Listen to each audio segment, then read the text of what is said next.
Toda la gloria, honra y alabanza para nuestro buen Dios. Estamos agradecidos de Dios porque nos permite nuestro Padre, una vez más, estar con todos y cada uno de ustedes. A nuestro Padre sea la gloria por este tiempo de gracia y nosotros, hermanos, vamos a aprovechar este tiempo para varias cosas importantes. Número 1, para nosotros hablar conforme a la profecía de Jehová con relación a lo que es la gran ramera. ¿Ha escuchado usted de la gran ramera? ¿Sabe usted quién es la gran ramera? ¿Sabe usted en qué tiempo está la profecía de la gran ramera y su final? Hoy nos vamos a enterar. También el día de hoy vamos a hacer un resumen de todo el estudio durante esta semana, porque ciertamente hemos aprovechado mucho a través de nuestro estudio de las Sagradas Escrituras por medio del circuito radial Chofar en sus diferentes frecuencias, también a través de www.chofarsonando.com y por supuesto de nuestra plataforma Chofar Sonando en YouTube. Allí están todos los estudios de esta semana. Ha sido una victoria linda, hemos aprendido muchísimo para la gloria de nuestro Dios y hoy vamos a hacer un pequeño colofón para contextualizar a toda la gran familia. De todas maneras, recuerde que allí están todos los capítulos en nuestra plataforma Chofar Sonando en YouTube, para la gloria de Dios. Estamos convencidos, hermanos, que Dios nos da este tiempo para interactuar una vez más. Qué lindo es nuestro Dios que nos permite este tiempo maravilloso, este tiempo de gracia, para que cada uno de nosotros podamos seguir aprendiendo de las Sagradas Escrituras. Y por ello nosotros vamos a aprovechar bien el tiempo el día de hoy. Hoy vamos a tocar noticias que son públicas, notorias y comunicacionales, y lamentablemente es con un mal testimonio de una cristiandad que no le termina de resplandecer, a pesar de que la cristiandad sumergida en religiosidad está sumergida en religiones de hombres, no les resplandece Dios. Y digo lamentablemente, hermanos, porque son personas que dicen tener a Dios en el corazón. Es público, notorio y comunicacional lo que durante todo este mes ha venido aconteciendo con noticias que son viejas, pero que siguen trayendo un malestar en medio de la sociedad y en medio de la comunidad cristiana correcta. Me refiero a esa noticia de Nazón, líder de la Iglesia Luz del Mundo, México, que le ha hecho tanto daño a los congregados. Es público, notorio y comunicacional cómo ha sido aprendida su madre y toda una estructura donde habían armas de todo tipo, de todo calibre, dizque con la pretensión de enfrentarse en el apocalipsis a los zombies. Vaya sacando usted las cuentas por allí. Ahora, antes de ir allá, quiero que abordemos lo que es el tema. Bendita sea la gloria de Dios que nos trajo esta semana en nuestro estudio semanal a través del circuito radial Chofar 105.1 FM y por www.chofarsonando. Hemos nosotros hecho una pregunta. El día lunes en nuestro en vivo hicimos una pregunta. ¿Es Jesucristo verbo o es sustantivo? Muchas personas participaron dando sus puntos de vista razonables, bíblicos, pero hemos tenido una lección maravillosísima. Una lección, primero, que va contra toda tesis de analizar a Jesucristo en forma humana. Nosotros no podemos analizar a Dios desde una perspectiva humana. Dice el Señor claramente en el libro de Isaías capítulo 55, mis pensamientos no son vuestros pensamientos, ni mis caminos vuestros caminos. Así como hay una diferencia entre el cielo y la tierra, así son de distantes mis pensamientos de vuestros pensamientos y mis caminos de vuestros caminos. De manera que a nosotros no podemos meter a Dios en un tubo de ensayo y no podemos nosotros enmarcar a Dios en filosofías humanas. Dios lo conocemos a través de las Sagradas Escrituras y siempre hemos recalcado eso. Decíamos a principio de semana con nuestro estudio que si no buscamos a Dios a través de lo que establecido está en la bendita palabra de Dios, estaríamos perdiendo el tiempo, sin lugar a dudas.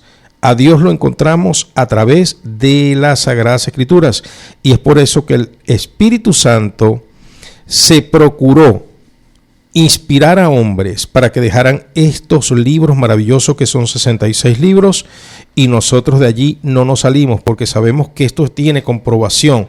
Aparte de lo bíblico, es la historia la que lo certifica. Ya eso hemos estudiado bastante. Ahora, cuando nosotros nos ponemos a contextualizar a Dios desde una narrativa, un pensamiento humano, y mucha gente de repente se alude y dice, oye, pero este varón se mete con todo el mundo. No, simplemente que la verdad tiene un componente que a veces es fuerte, pero es la verdad. Miren, ¿cómo nosotros vamos a estar concibiendo a Jesús a través de una canción de Ricardo Arjona cuando dice, Él no es sustantivo, dando a entender que es un verbo?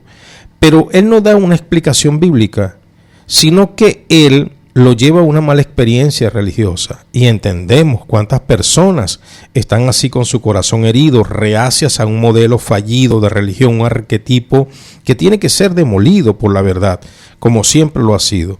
Pero ese modelo se ha impuesto y ha dejado heridas, cicatrices muy profundas en el corazón, y uno de ellos es Ricardo Arjona. Él en sus testimonios dice que esa canción salió por el maltrato que le dio una religiosa que representaba el catolicismo. Cuando él le hizo la pregunta a la religiosa siendo un niño, él le dijo a la religiosa, Jesús tuvo novia, y la religiosa le dio una charla, la religiosa lo metió en disciplina, la religiosa lo abofeteó, y entonces él, producto de eso, empezó a lucubrar con relación a Jesús, y él dice, no es un sustantivo. Pero detrás de esa letra hay una enseñanza que le hace mucho daño a lo que es la verdad de Dios. Número uno, entendemos que Jesucristo es el verbo, pero no un verbo simplemente por estudiar una estructura morfológica de la oración. No se trata de que nosotros, haciendo un análisis sintáctico de una oración, determinemos que Jesús es el verbo. Es decir, en el método sintáctico, en el análisis sintáctico, el verbo es la acción en sí. Un ejemplo, Juan corrió. ¿Cuál es el verbo? Correr, la acción.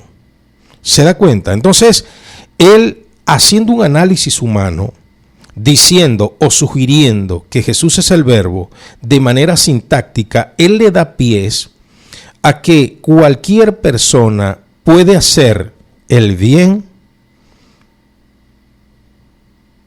y ganarse el cielo. No es así.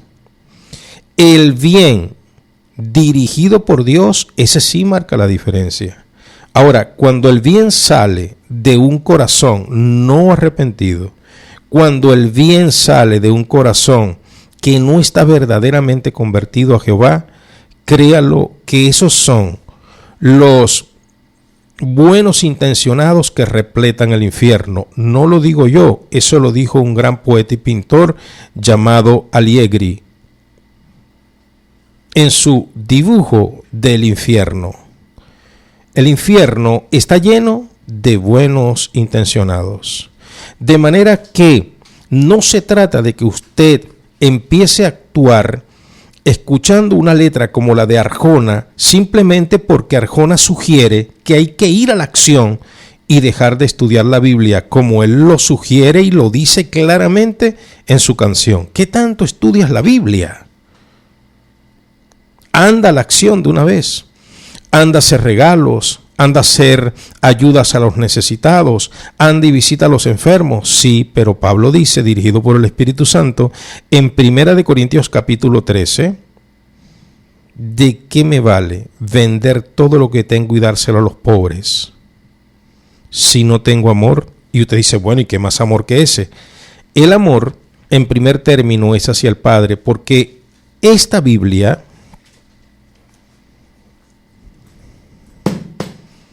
se resume en dos cosas importantes para nosotros. Amar a Dios sobre todas las cosas. ¿Por qué amar a Dios? Porque Él nos amó tanto que nos ha entregado a su Hijo unigénito para que todo aquel que en Él crea no se pierda, mas tenga vida eterna. Amar a Dios en primer término y amar a nuestro prójimo como a nosotros mismos. Si tú haces un bien extraordinario y ayudas a los niños del África, pero no amas a Dios, de nada te sirve. Y de repente tú me dices, pero bueno, ¿qué más amor a Dios? Que estoy ayudando al ser humano, que es reflejo, imagen de Dios. No, a Dios se le demuestra el amor respetando sus mandamientos. Un ejemplo, no matarás, no adulterarás, no dirás falsos testimonios, no idolatrarás, no dirás mentiras, no codiciarás. Y sacarás tiempo, por supuesto, para adorarle, santificándole tiempo a Dios. Que en aquel tiempo era un día, el Shabbat, ahora son todos los días. Así es que tú le demuestras amor a Dios. ¿Por qué? Poníamos el ejemplo de Pablo Escobar Gaviria y mucha gente de repente se ofende y dice, pero es que Pablo Escobar Gaviria fue un factor que el enemigo es una víctima del sistema. Es posible, pero mucha gente lo ha endiosado y mucha gente dice que él hacía las cosas bien. Sí, él hacía una escuela, pero ¿cuánta juventud destruyó con la droga y con la prostitución y el sicariato? A eso es que me refiero. Hoy hacen los grandes gurús de la tecnología, entre ellos Elon Musk, Jeff Bezos, Zuckerberg de Facebook, Bill Gates, hacen grandes contribuciones. Ellos se sacan un pelo de su fortuna y lo entregan a una causa justa.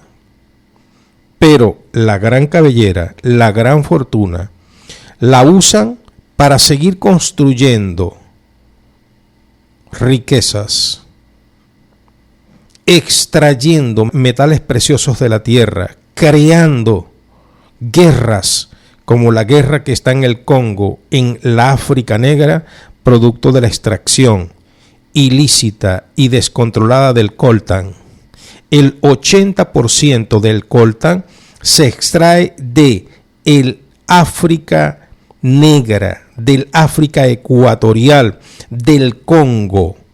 ¿Y qué es lo que hacen las grandes empresas? Arman a las tribus de nuestros hermanos africanos para que entre ellos luchen por el poder para controlar el coltan y ellos pescan en río revuelto. Es decir, pagan a precio de gallina flaca lo que es el recurso que debería tener esas naciones enriquecidas.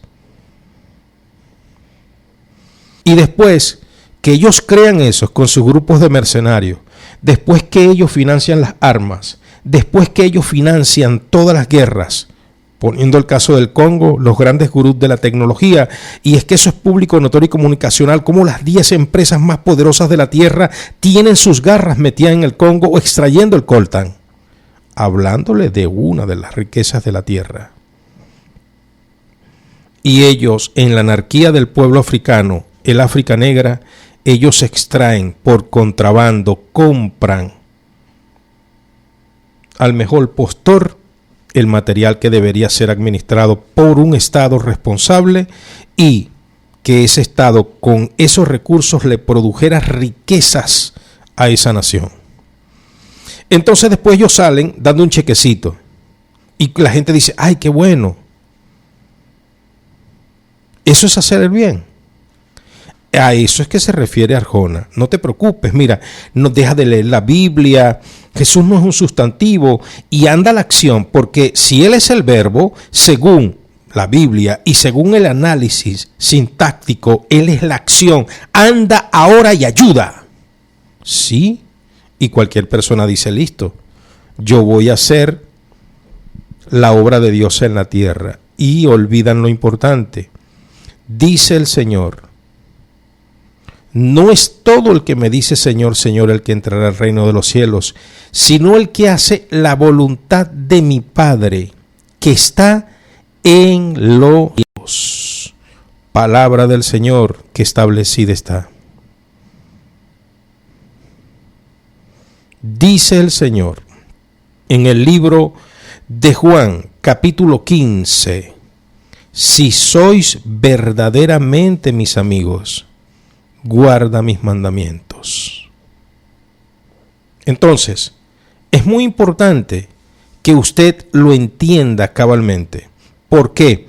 Porque no se trata simplemente de usted decir, no, él no es un sustantivo, y empezar a entender que es una acción que usted puede hacer sin ningún tipo de conocimiento de las Sagradas Escrituras. Y nos preguntamos, ¿por qué Dios nos dejó la Biblia entonces? Ahora, de repente usted dice, bueno, Él es el verbo por la Biblia y el verbo en la estructura morfológica de la oración. Debo ir a una acción, Él no es un sustantivo. Y decíamos el día de ayer, Cristo no es un sustantivo. ¿Qué es el sustantivo?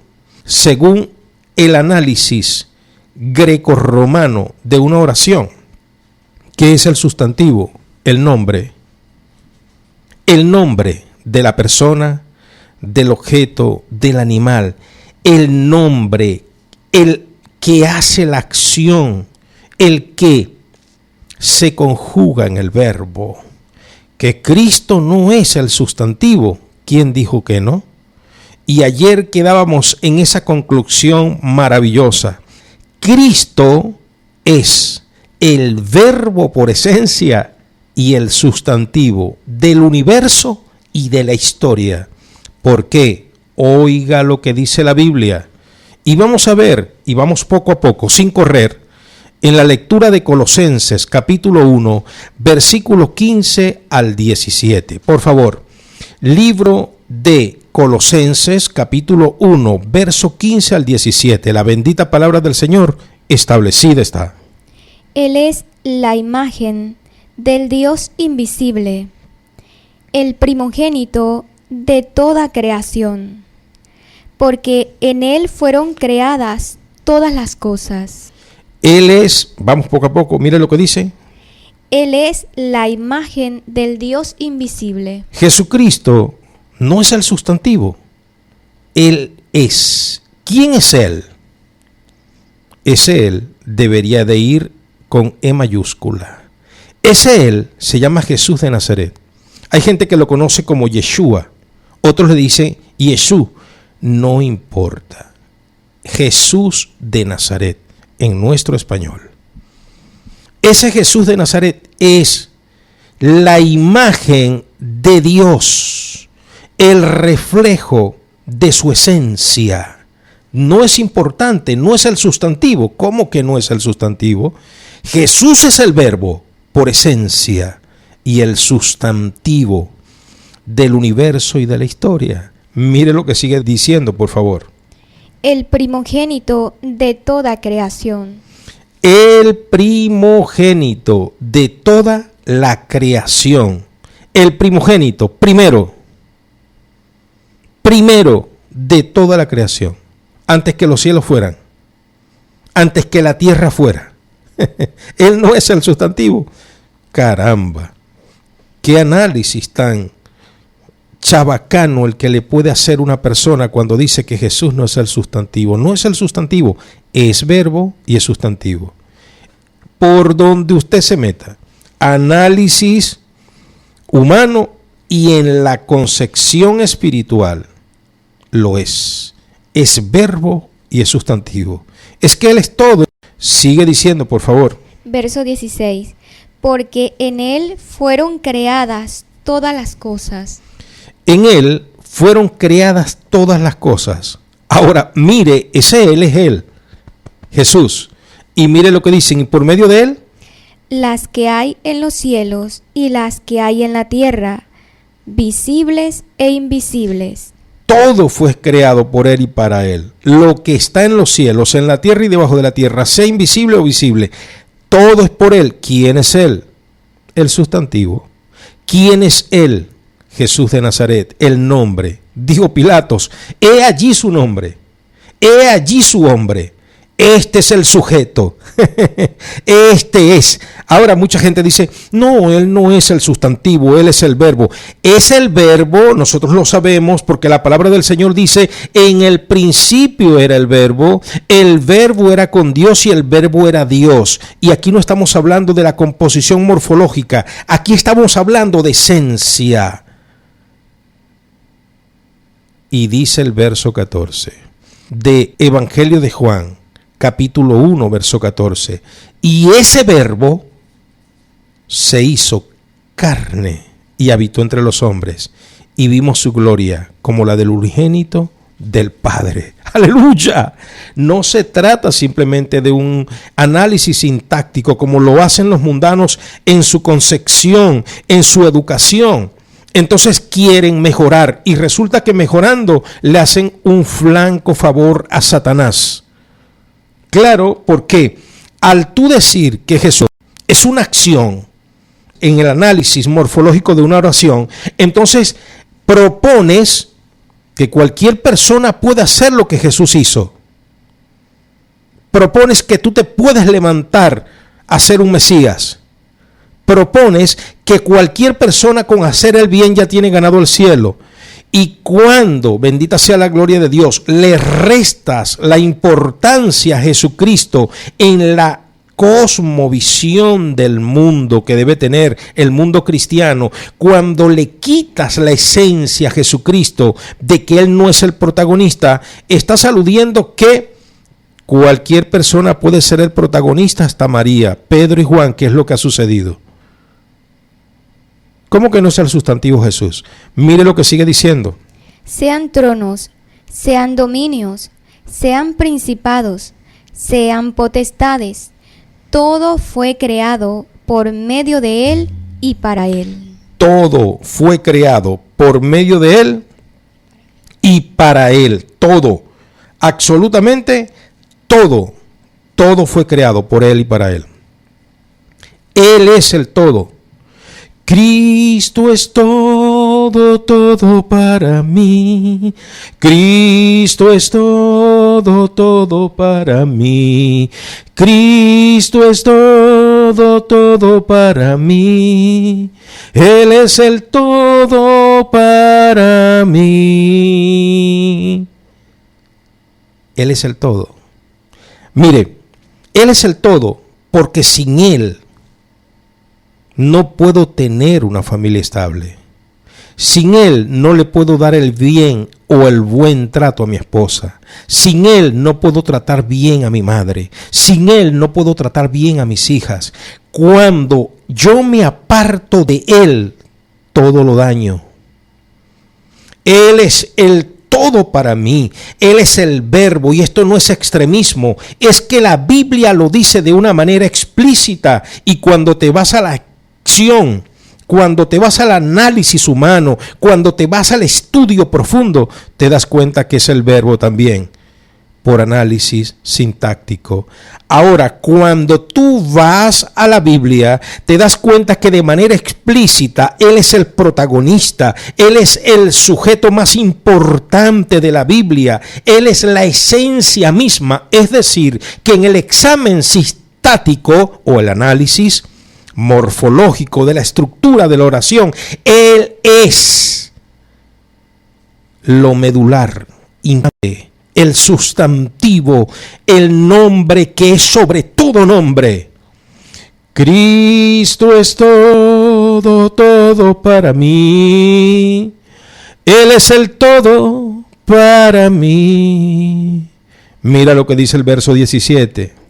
Y Él es antes de todas las cosas, y todas las cosas en Él subsisten. Él es antes. Él es el que hace. Y por medio de Él es el sustantivo. Él. ¿Quién es Él? Jesús de Nazaret. Ahora, esto no lo invento yo. Esto lo dice la Biblia. La Biblia dice claramente que Jesucristo es el sustantivo y Jesucristo es el verbo. Y usted dice, pero es que no puede ser. Me escucha un profesor de castellano, de lengua, y me dice, no puede ser. El mismo no puede ser sustantivo. Porque tú estás estudiando el método greco-romano, la estructura morfológica según los griegos de la oración, y tú no te estás moviendo en el conocimiento revelador, y ese es el peligro, porque dice la palabra de Dios claramente en 1 de Timoteo capítulo 2 versículo 5, porque hay un solo Dios y un solo mediador entre Dios y el Padre, se llama Jesucristo hombre. Mucha gente de repente me ve y dice, wow, pero este varón sí es extremista. ¿Y los magallaneros qué son? ¿Y los mesistas qué son? ¿Y los de Cristiano Ronaldo qué son? ¿Y los del Barça qué son? ¿Y los de Real Madrid qué son? ¡Extremistas! Yo por Cristo debo ser ambiguo. Yo por Cristo debo ser tornasol. Yo por Cristo debo ser medias tinta. Hay un solo mediador entre Dios y los hombres, Jesucristo, hombre, Él. Antes de Él no ha habido nada. Después de Él no ha habido nada. Él es Jesucristo, el sustantivo. Gloria a Dios. Y el verbo. Pero se los explico a los profesores de lengua en el pizarrón.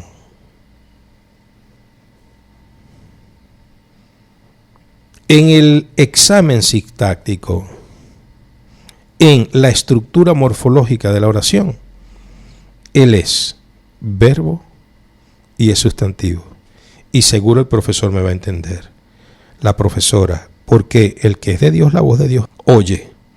Ahora, si yo me voy a poner a dudar, entonces le doy pies. Cristo no es el sustantivo. ¿Quién es el sustantivo? María. Porque entonces dejo ese renglón vacío, dejo allí esa barrita para ser llena. Entonces Pedro es el sustantivo. Por eso es que hay religiones orándole a Pedro. Por eso es que hay religiones rezándole a María. Por eso es que hay religiones rezándole a la Santísima Virgen. Por eso es que hay religiones rezándole a San Marcos de León, a San Judas Tadeo. Porque como Cristo no es el sustantivo, cualquiera puede ser el sustantivo.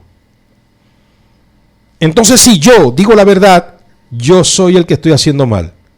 Pero bueno, se los estoy demostrando bíblicamente. Es que vamos a la Biblia, usted lo puede leer. Sé que de repente esto, hermano, a usted le cae fuerte. Pero mire, cuando uno tiene una llaga podrida y va al médico, tienen que tocar hasta el fondo para sacar eso.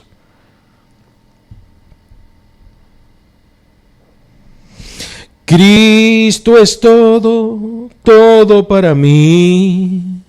Cristo es todo, todo para mí. Mire, Él debe ser el todo. Él es el verbo y Él es el sustantivo. Verbo por esencia, verbo porque la Biblia dice que es el verbo y no se refiere este verbo al verbo sintáctico. Pero cuando vamos al análisis morfológico, nos damos cuenta que verdaderamente Él es la acción, pero no nada más la acción. Él es lo más importante de la estructura del mundo. Él es el pilar que sostiene todo. Él es el fundamento de la iglesia. Él es la piedra desechada que desecharon los edificadores y ha venido a ser la cabeza del ángulo. Él es Jesucristo, Rey de reyes y Señor de señores. Entonces nosotros decimos, Él es verbo y Él es sustantivo. Ahora, todos estos elementos los hemos tocado de una manera muy abierta a través, bendita sea la gloria de Dios, de nuestra plataforma Chofar Sonando. Suscríbase y usted allí tendrá todas estas lecciones de una manera contundente. ¿Por qué, hermanos? Porque nosotros tenemos que hablar la verdad. Esta es la verdad.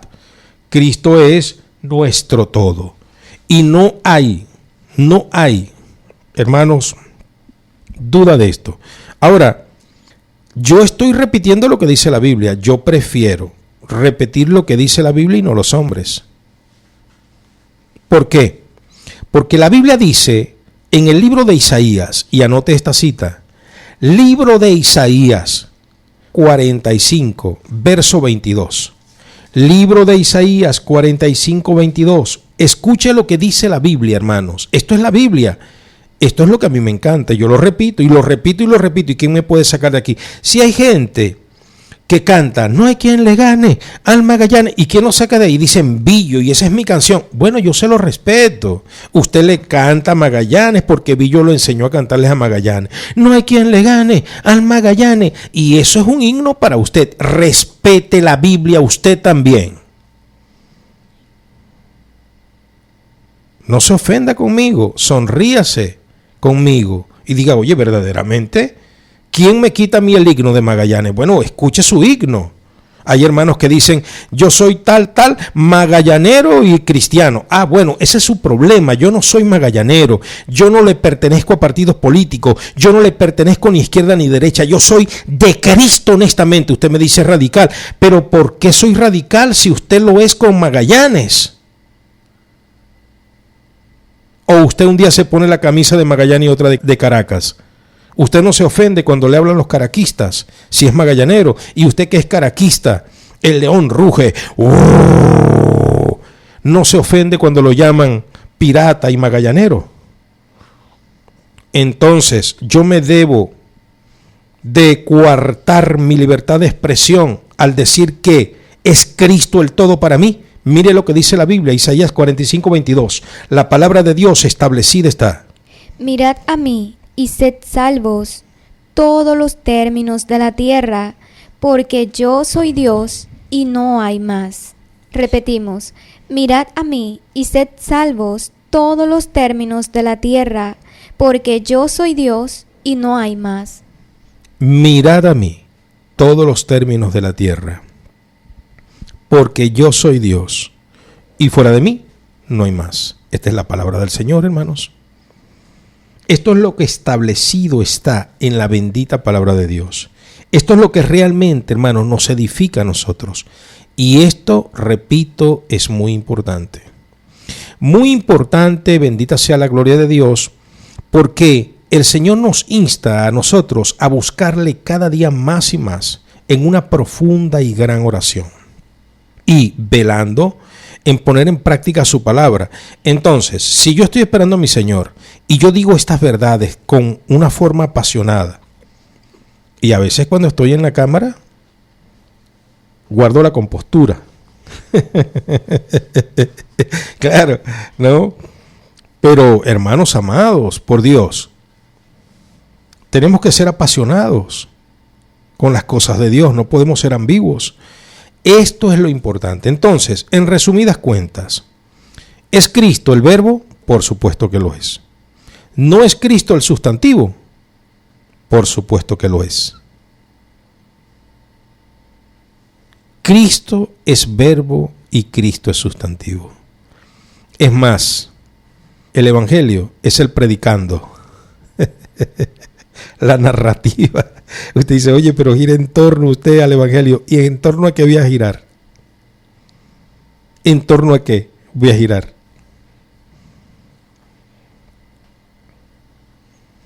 Cuando yo era pequeño, el amigo Lencho, un ancianito, él estaba detrás de la casa de mis padres. Él tenía una bodega.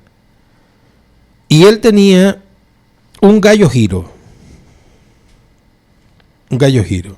Y cada vez que yo iba para casa de Lencho, él quería hablar conmigo. Mi mamá me mandaba a buscar una locha. Yo conocí lo que era la locha de leche. Yo compré una locha de leche.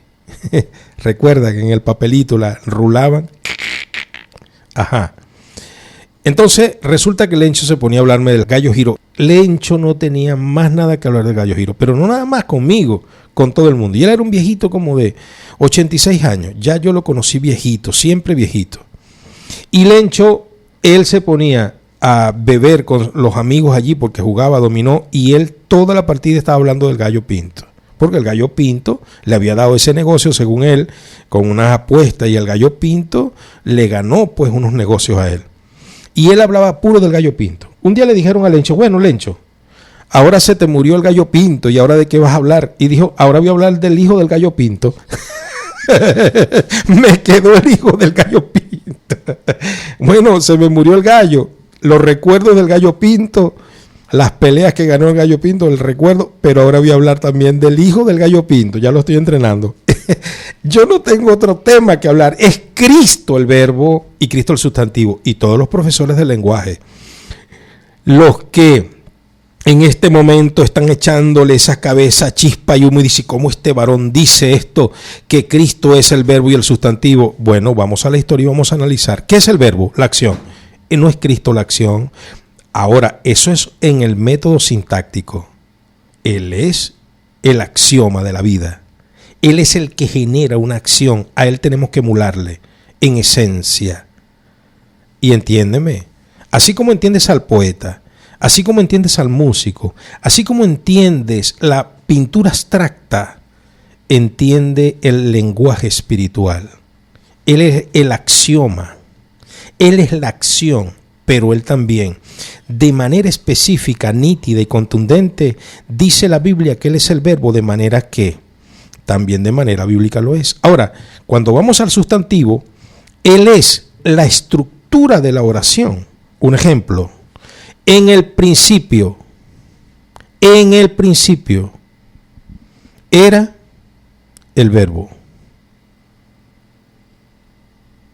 En el principio era el verbo. ¿Quién es el sustantivo allí? Verbo.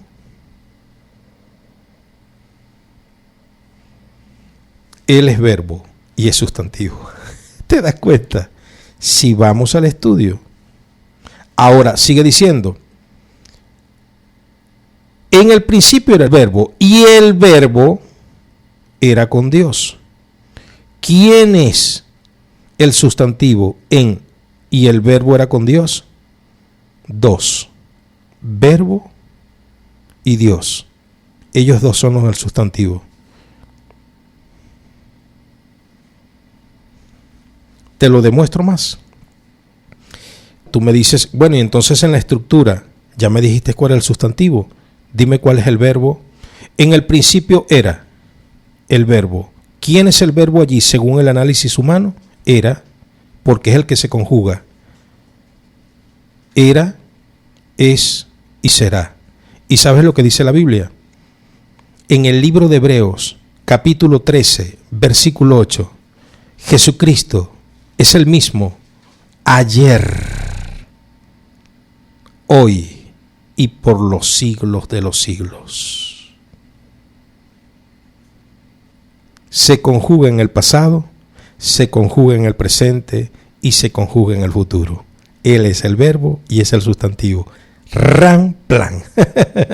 Claro, entonces los profesores me pasan la materia y dicen, bueno, sí, porque tenemos que aclarar. Porque por allí hay personas, disque poetas, hay pastores, disque maestros de la palabra. Entonces, enseñan con la canción de Arjona en el fondo. Y dicen, vamos a la acción todos, hermanos, porque Cristo no es sustantivo, Él es un verbo. Y se ponen a balbucear, y se ponen a repetir, y se ponen con sus incongruencias, haciéndose parte y complotándose con una regla humanista que prioriza en el hombre y se olvida de Dios. Y aquí el protagonista no es el hombre, el protagonista es Jesús, que redime al hombre. ¿Se entiende? Ahora, esto viene, hermano, alusivo a lo que es el tema de hoy. Mire, la gran ramera tiene un fin y está muy cerca. ¿Por qué digo eso, hermanos? Porque en el estudio de Jesucristo es el verbo, el sustantivo. Nosotros dijimos, tocando el libro de Isaías, si mal no recuerdo, capítulo 3, versículo 12, vamos a releerlo. Libro de Isaías, capítulo 3, versículo 12. Mire lo que dice la Biblia. Esta es la Biblia, hermano, en pleno. Isaías 3:12. Los opresores de mi pueblo son muchachos, y mujeres se enseñorearon de él. Pueblo mío, los que te guían te engañan y tuercen el curso de tus caminos. Los opresores de mi pueblo, ¿quiénes son? Niños, hablando de imberbes, hablando de personas sin experiencia, hablando de personas no capacitadas, neófitas, y mujeres, personas que no están para dirigir la congregación del Señor. Usted dirá, pastor, ¿qué machista? No, yo no soy machista, lo dice la Biblia.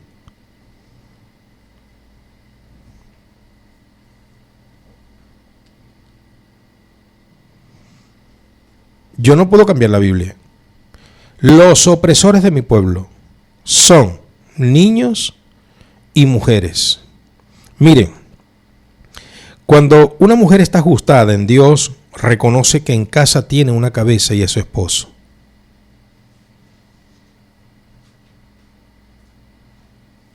Punto. Esto no es machismo, esto es orden. Orden en la sala. Claro, amo a mi esposa, respeto a mi esposa, es parte de mi bendición, es mi otra parte, la bendición que Dios me dio. Pero hay un orden. Dios, cabeza de Cristo, Cristo, cabeza de la iglesia, y nosotros los caballeros, cabeza del hogar, cuando hacemos las cosas bien en Dios. No se trata de que entonces tenemos la autoridad para nosotros palar a la dama, no se trata de eso. Se trata es de sindéresis y cordura.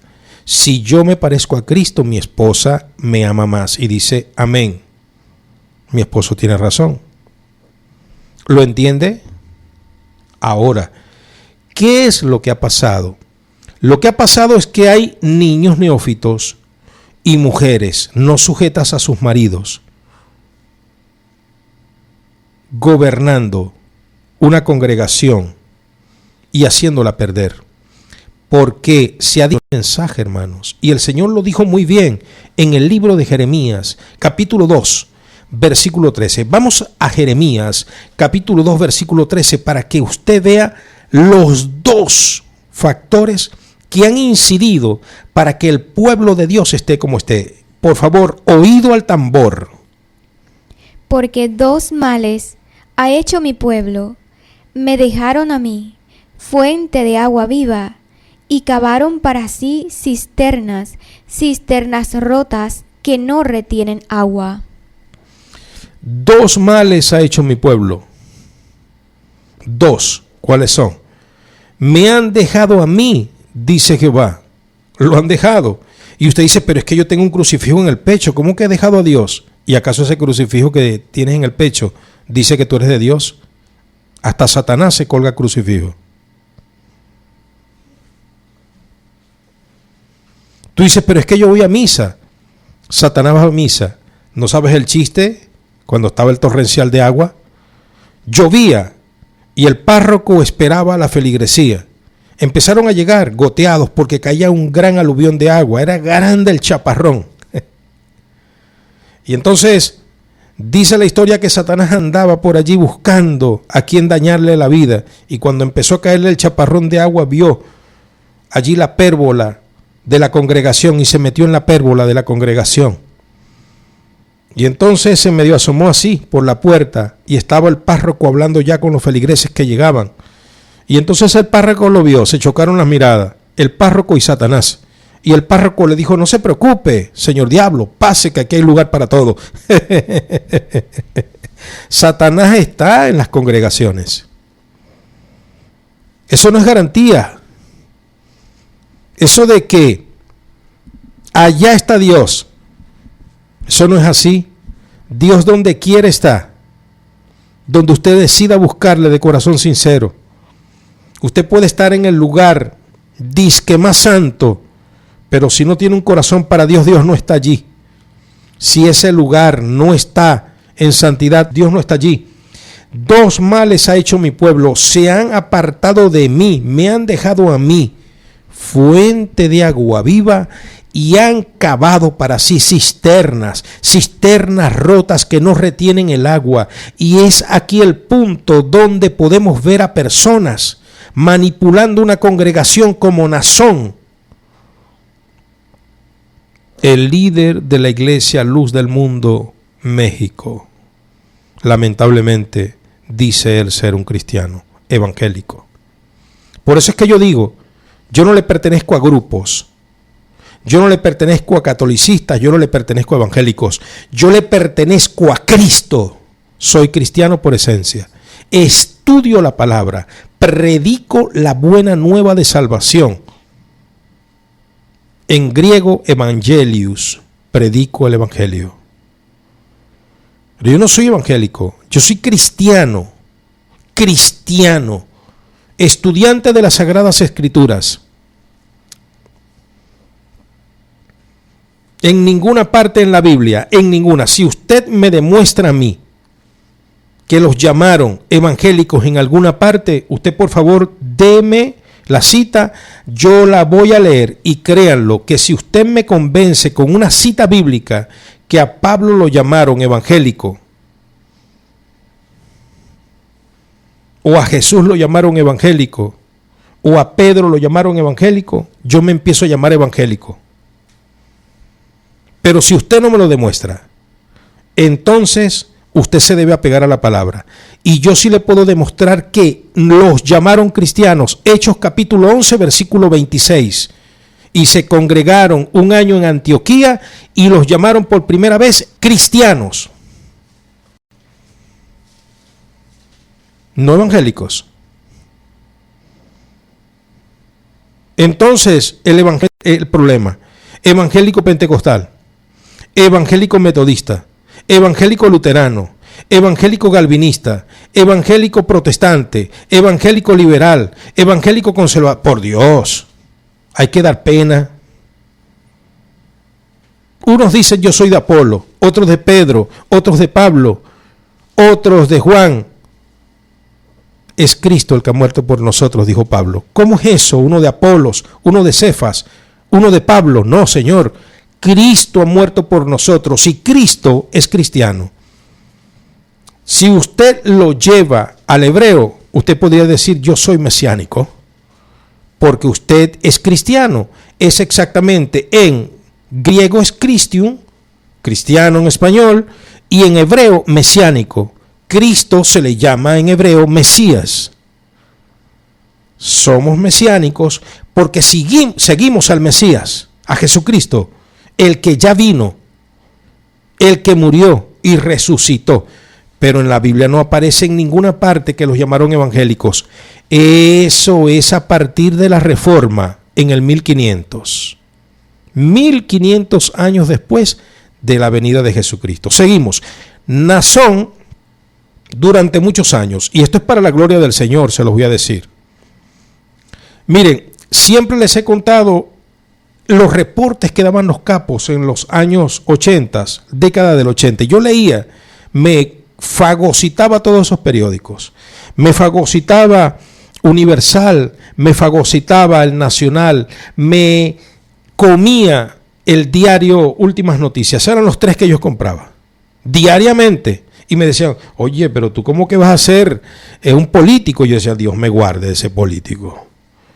Entonces me iba para la escuela y pasaba por el kiosco de Carmencita. Me compraba el Universal de este grueso. Me compraba el Nacional de este grueso. Y me compraba la Última Noticia finita. Y decían los grandes capos de la droga, década del 80. Emporio estaba en la cumbre máxima. Pablo Escobar Gaviria. Él era el capo de los capos. No se hablaba de más nadie. Pablo Escobar Gaviria, el patrón.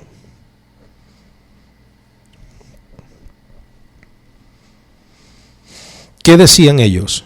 Compramos sacerdotes y compramos pastores.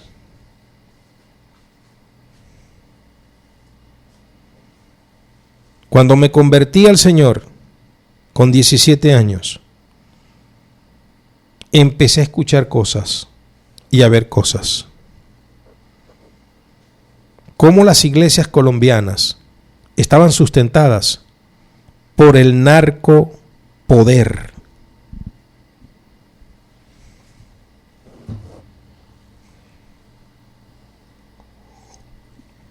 El único gobierno de izquierda que existía en Latinoamérica, específicamente en el Caribe, era Cuba. Salvador Allende ganó en Chile y él fue asesinado. Él se mató porque estaba rodeado. Estaba en Chile Pinochet. No era izquierdista.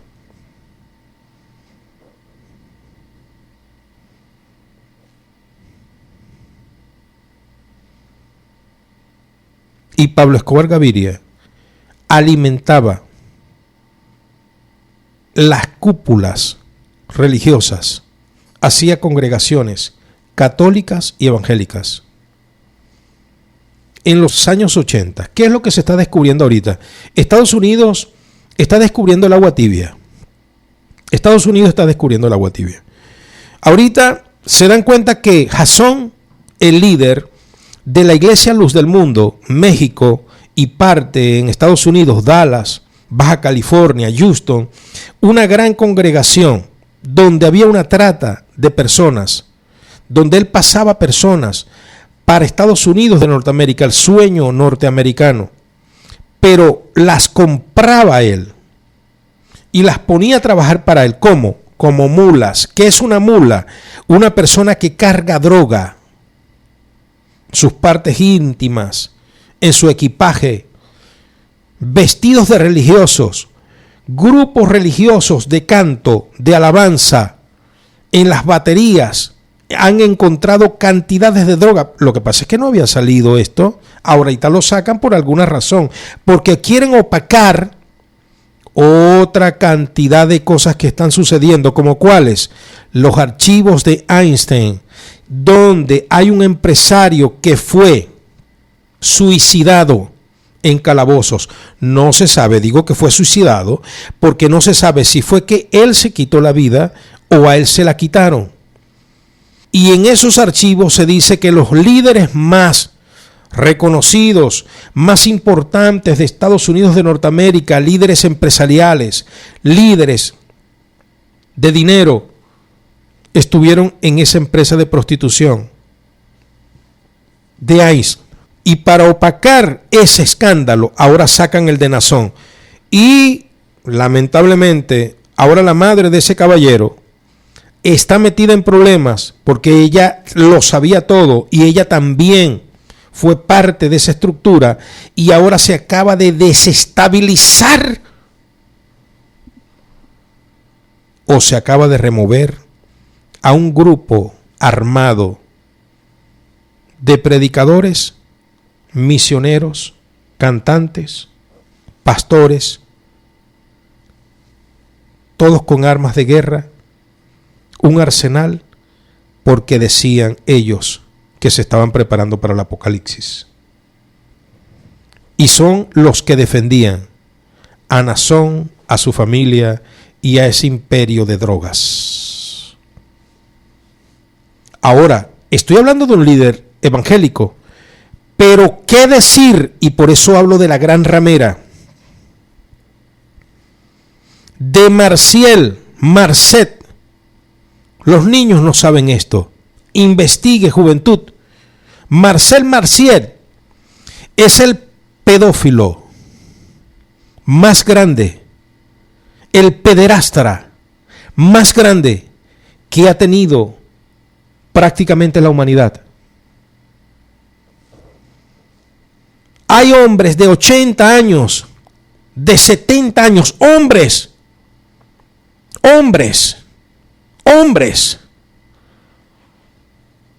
que están diciendo todo lo que Marciet, líder de la iglesia catolicista, mexicana por cierto también, y ya les voy a hablar de eso en México, también mexicano, él pertenece a la cúpula, a los beatificables, por poquito no lo han beatificado a él. Y todo el mundo sabía. Si yo lo sé y lo he sabido durante bastante tiempo. Las autoridades catolicistas no lo sabían, lo tapaban. Los legionarios de Cristo, que es la organización que él fundó, allí están los testimonios. Esa es parte de la Gran Ramera. La Gran Ramera es la falsa religión, y ya vamos a hablar de allí. Usted se va a dar cuenta, usted dice, ¿y quién es la falsa religión por fin? ¿Los evangélicos o los catolicistas? Ya usted lo va a ver, pero yo le voy adelantando. La madre es la catolicista, con sus acólitos, con sus hijos, todos los que se parecen a esa madre. ¿Qué características tiene esa madre espiritualmente? Pura apariencias. Lo que dice Mateo capítulo 15, verso 8 y 9. Esa es la apariencia de la Gran Ramera. Mire una de las características, por eso nosotros metemos barba en remojo.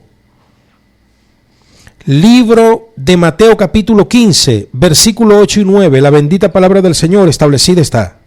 Este pueblo de labios me honra, mas su corazón está lejos de mí, pues en vano me honran, enseñando como doctrinas mandamientos de hombres. Este pueblo de labios me honra, pero su corazón está apartado de mí. La característica de la Gran Ramera, la madre, es que se visten bonito, se ponen sotana, se ponen partó, se visten de blanquito, se ponen hasta el pelo blanco, los ojos blancos, la ropa blanca, la gran sotana, la gran mitra, se ponen el gran crucifijo en la mano, pero todo es una apariencia de labio, todo es una apariencia, pero su corazón está detrás de los mandamientos de los hombres. No te cases,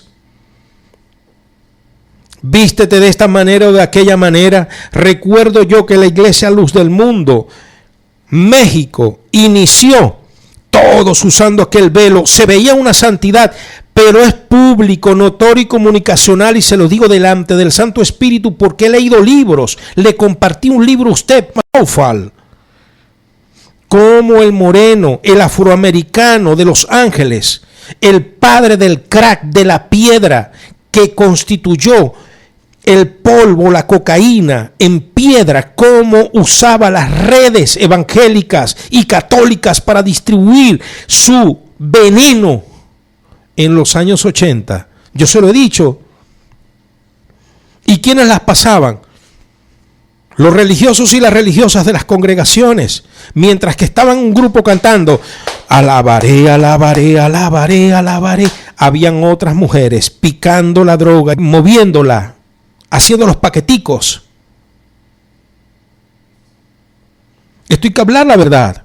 Son grandes, corruptos, grandes, opositores a la verdad. Este pueblo de labios me alaba, pero su corazón está lejos de mí, porque siguen mandamientos de hombre, como vestirse. Se supone que un cristiano, una cristiana se debe vestir decente. Usted que es un cristiano, una cristiana, se supone que no deben de enseñar su cuerpo. A veces cometemos el error, a veces crecemos y no nos damos cuenta, pero que nadie ande por allí tratando de potenciar sus atributos, mostrando. Uno entiende eso. Pero entonces las religiones se enfatizan allí, mientras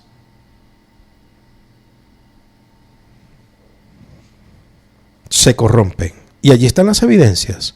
Allí está México, se puede decir que es la cuna de la religiosidad en la cultura hispanoparlante. Creo que no hay uno que lo aventaje. Y debe ser por el tamaño de México.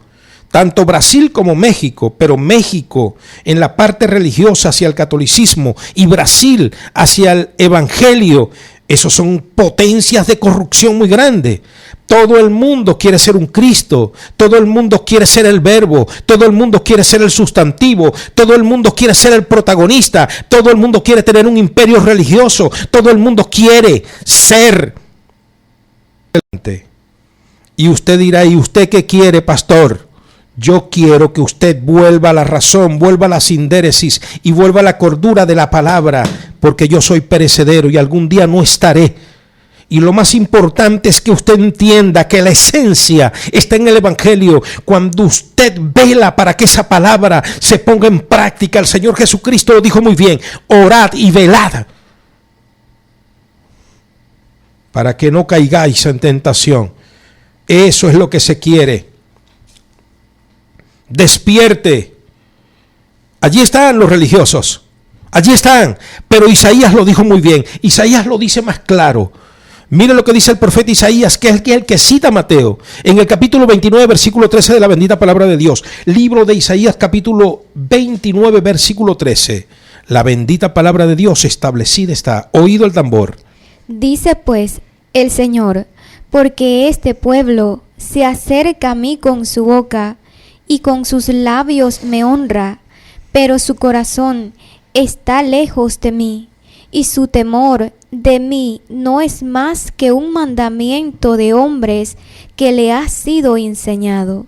Repetimos: dice pues el Señor: porque este pueblo se acerca a mí con su boca y con sus labios me honra, pero su corazón está lejos de mí, y su temor de mí no es más que un mandamiento de hombres que les ha sido enseñado.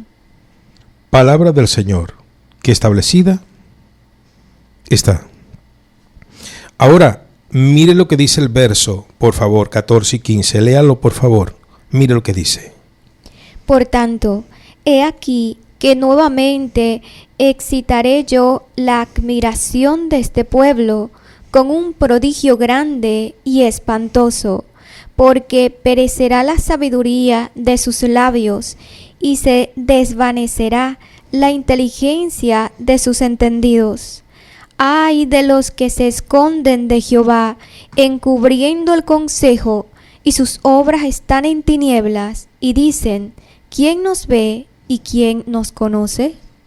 Ay del que se esconde de Jehová, bajo la sotana, bajo la buena vestimenta, bajo la apariencia impecable, y allí está. Decía mi abuelita, el capitán bajo la basura, mijo. La culebra debajo de la basura, mijo. Mucho cuidado, mijo. Debajo de la basura están los capitanes, las culebras. Miren, no hay cosa más peligrosa en este tiempo que la religión. Usted dirá: pastor, sí, hermanos, no exagero. Porque el que está en el mundo está lejos de Dios. Pero los religiosos, hermanos, dicen que están en el camino del Señor. Allí está Nazón. Ahorita, hermanos, pero es que se ha destapado todo. Una red de narcotráfico, de armas de guerra, de prostitución, de trata de humanos. Eso es, hermanos, lo que se ha destapado en medio del catolicismo con Marcet Marcial.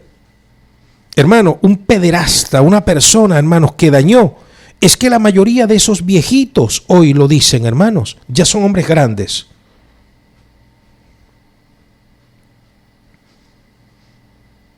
Ahora, usted dirá: pastor, ¿quién es la gran ramera?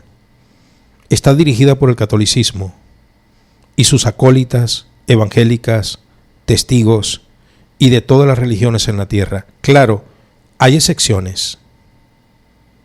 Hay excepciones. Y aquí quiero ser más claro. Pero es la verdad. La religión mata. Mire, la gran ramera está dirigida por el catolicismo en su estructura religiosa, y ya lo vamos a ver en la Biblia. Usted dirá: pastor, ¿lo va a demostrar en la Biblia? En la Biblia usted va a ver Ramplan, y le invito a investigar todos los datos que les voy a aportar. Niñito, niñita, esto va a quedar en la nube. Si se te olvidan algunos nombres, métete en este video y después lo ves. Investiga. Juventud, aquí están datos para que tú los investigues. Yo lo he hecho y por eso me atrevo a decirlo con certitud. Vamos a las Sagradas Escrituras para que usted vea, porque aquí vamos a aprender quién es la gran ramera y cómo escapar de la religión y de la gran ramera. ¿Quién es? ¿Dónde se encuentra? 3 cosas importantes. ¿Y cómo escapar? ¡Aleluya! Libro de Apocalipsis 17. Vamos a la Biblia y aquí nos vamos a deleitar. Verso a verso. Libro de Apocalipsis capítulo 17, dice el Señor. Vino entonces uno de los 7 ángeles que tenía las 7 copas y habló conmigo diciéndome: ven acá y te mostraré la sentencia contra la gran ramera, la que está sentada sobre muchas aguas. Una gran prostituta, una mujer de la vida, gran, mega, macro, mega, macro, ramera, y está sentada sobre muchas aguas. Vaya haciendo el dibujo, niñito, niñita. Es una prostituta montada sobre muchas aguas, y ya el ángel va a describir lo que simbolizan esas aguas y quién es esa gran ramera. Dice el verso 2: con la cual han fornicado los reyes de la tierra, y los moradores de la tierra se han embriagado con el vino de su fornicación. ¿Cuál es la congregación, la religión, la secta más grande del mundo? El catolicismo. ¿Quiénes se sientan con ellos? ¿Quién visita al líder de esa congregación? Reyes, príncipes, dignatarios. ¿Saben cuál es la esencia de la arquitectura de la Plaza de San Pedro?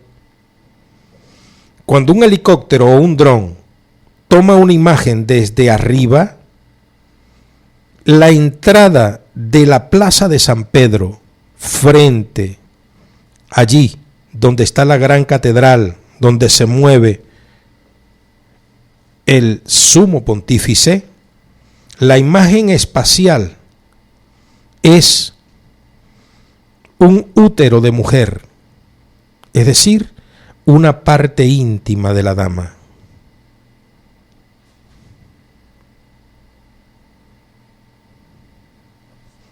Investigue.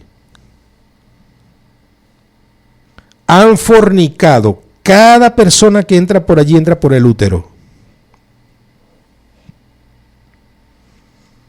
Cada dignatario que entra por allí entra por el útero. Tantos modelos, tanta arquitectura, y se escogió una parecida al útero de una mujer.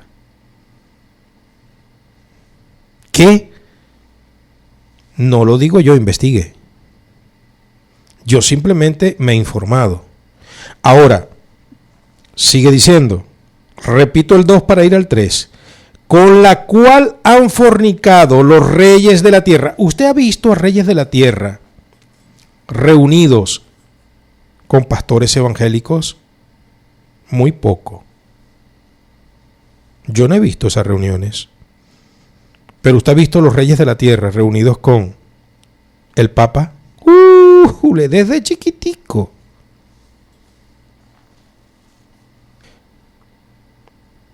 Los moradores de la tierra, y se han embriagado, beberán vino allí. Cuando llegan a las visitas, ¿qué dicen ustedes? ¿Quiere una copita? ¿Qué le place, rey? Con el vino de su fornicación, entran por el útero. Y me llevó en el espíritu al desierto.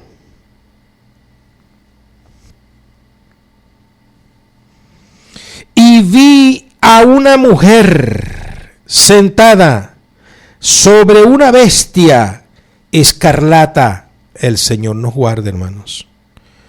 llena de nombres blasfemos, nombres, muchos nombres, blasfemos, que tenían 7 cabezas y 10 cuernos. Y la mujer estaba vestida de púrpura, púrpura, púrpura, púrpura.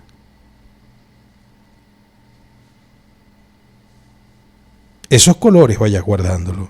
¿A quién se le parece esto?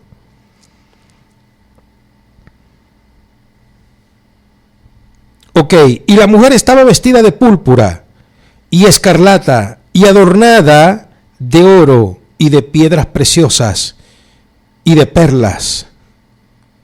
Y tenía en su mano un cádiz de oro lleno de abominaciones y de la inmundicia de su fornicación. ¿Quién es el que bebe en el cáliz que usó Cristo en su última cena, según? ¿Dónde está ese cáliz? ¿Quién lo tiene? ¿Qué pastor lo tiene? ¿Cómo se llama el pastor? ¿O será un papa? ¿Será el Vaticano? ¿Qué dicen ustedes? ¿Quién tiene el cáliz de oro? ¿Quién bebe en cáliz de oro?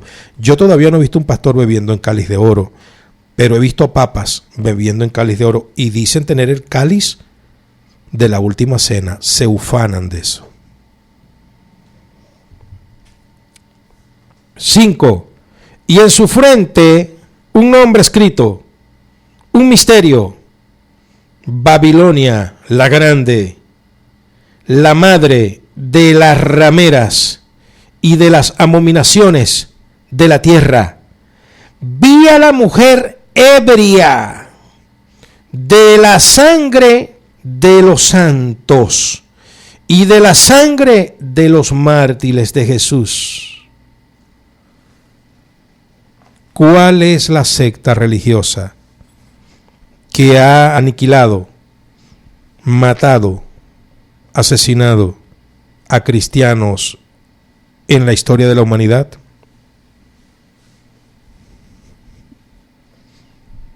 Lutero. Opción A, Lutero. Opción B, Calvino. Opción C, Juan Hus. Opción D, Roma y sus líderes del Vaticano. ¿Quién dirigió la Inquisición? ¿Quién dirigió las conquistas? No, y entonces ellos dicen, bueno, pero un error lo comete todo el mundo. Caramba, son 2000 años cometiendo errores. No, un error lo comete todo el mundo. Entonces, viene uno, un papa, y hace una barbaridad. Y después el otro dice, pido disculpas en nombre de las barbaridades de aquel, pero yo vengo a cometer las mías propias. Yo no soy culpable de las de aquel. Yo vengo a las mías propias. Perdónenme, le pido perdón en nombre de la iglesia por lo que hizo aquel. Y a este entonces lo va a exonerar que viene el otro. Y así andan ellos siempre. Pero ellos dicen, somos la iglesia santa, perfecta. Y dicen por allí los apologetas, la iglesia tiene características, es santa y única y es catolicista.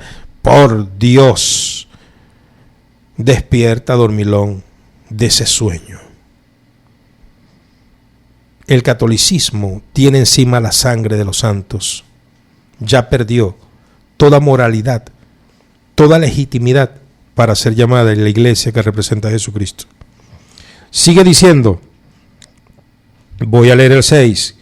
Vi a la mujer ebria de la sangre de los santos y de la sangre de los mártires de Jesús, y cuando vi, quedé asombrado con gran asombro. Y el ángel me dijo, ¿por qué te asombras? Yo te diré el misterio de la mujer y de la bestia que la trae, la cual tiene las 7 cabezas y los 10 cuernos. La bestia que has visto era y no es. Era un imperio militar. Ahora no es esa bestia. Ahora es un imperio religioso.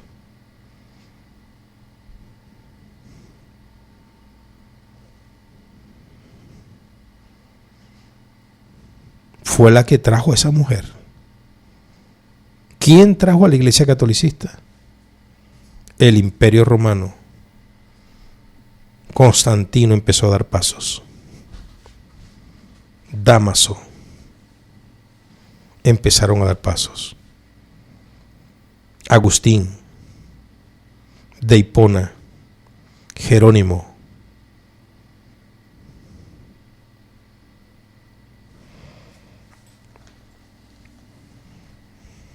La bestia que has visto era y no es, y está para subir del abismo e ir a la perdición. Y los moradores de la tierra, aquellos cuyos nombres no están escritos desde la fundación del mundo en el libro de la vida, se asombrarán viendo la bestia que era y no es y será. Ese imperio va a resucitar otra vez con la fuerza del anticristo. Esto para la mente que tenga sabiduría. Las 7 cabezas son 7 montes sobre los cuales se sienta la mujer. Estas 7 cabezas de esa bestia son 7 montes, 7 colinas. 7 colinas que sostienen a esa ciudad. ¿Sabía usted que el Vaticano está sostenida por 7 colinas? ¿Qué? 7 colinas. Se las voy a nombrar una a una. Por favor, hice por acá la tarea. Averigüe, niño. Averigüe, niña.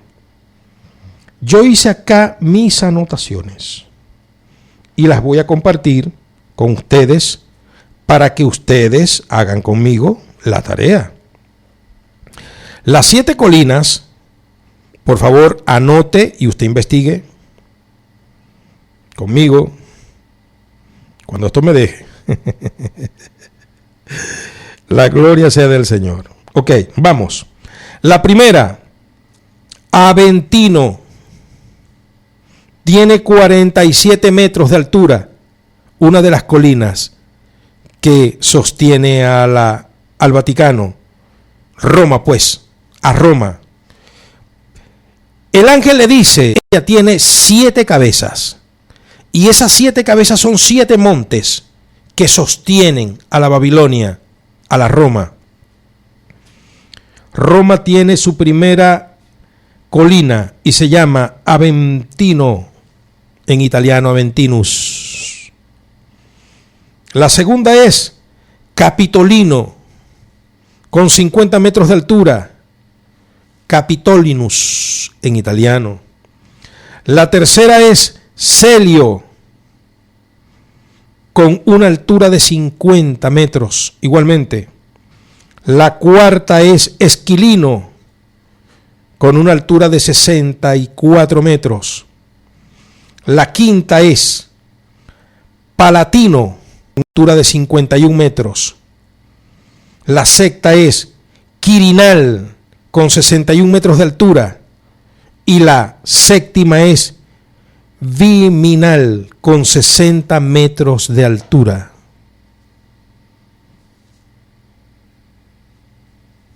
¿Quién es la Gran Babilonia? ¿Dónde está la Gran Babilonia? Usted lo está viendo. ¿Qué dice el ángel? ¿Qué dice el ángel? Esas 7 cabezas son 7 montes sobre los cuales se sienta la mujer. La mujer se sienta sobre la bestia y la bestia es Roma. ¿Qué tal? Usted lo puede investigar.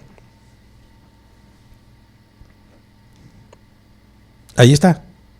Yo les estoy aportando. Mire, Jerusalén no está sobre 7 montes, como ellos lo sugieren. Ellos quieren sugerir que es Israel, la Gran Babilonia. No, la Gran Babilonia, lo dijo el ángel, que sostiene esa mujer. Esa bestia tiene 7 cabezas. Y esas 7 cabezas son 7 columnas que soportan a esa mujer. 7 colinas tiene Roma que la soportan. Ahora, importantísimo todo esto, hermanos amados. ¿Por qué? dice el 18.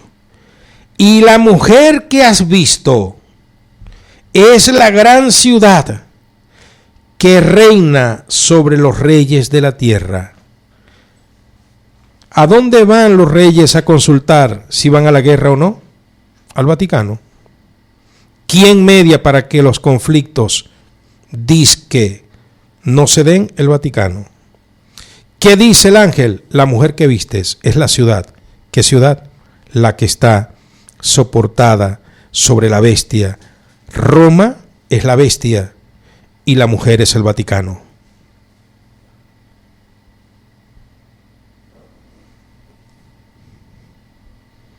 Roma es la bestia y la mujer es el Vaticano. ¿Qué tal? Ahora,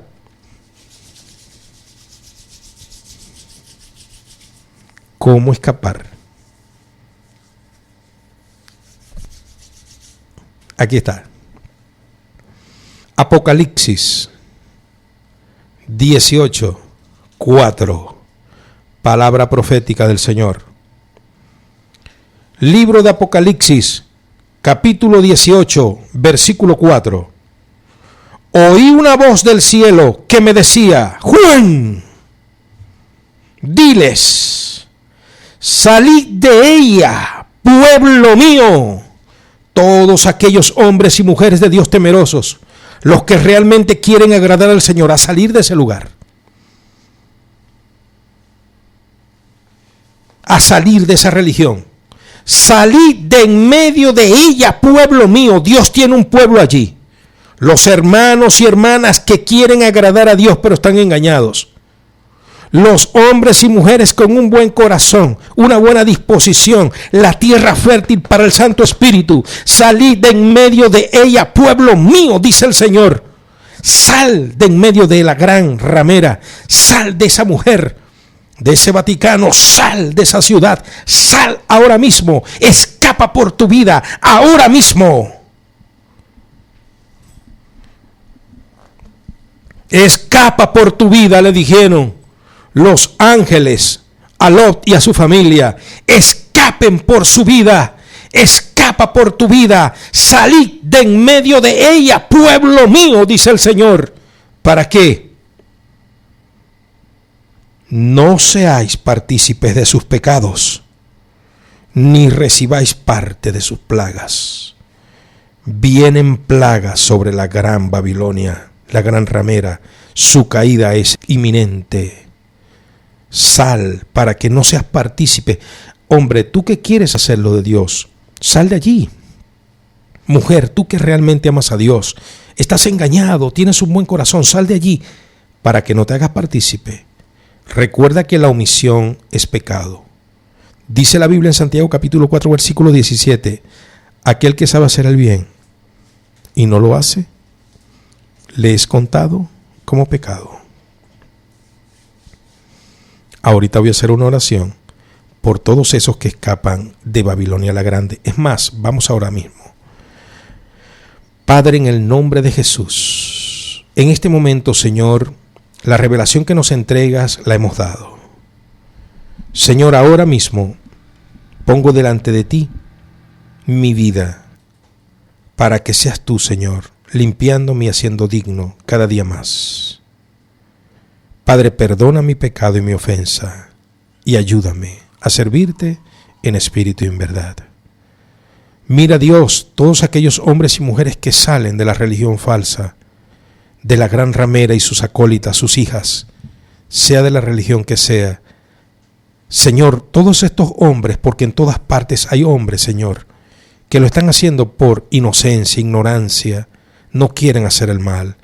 Y como se les ha presentado en tu nombre un mensaje, Señor, entonces son afectivos al mensaje que le dicen que viene de parte tuya.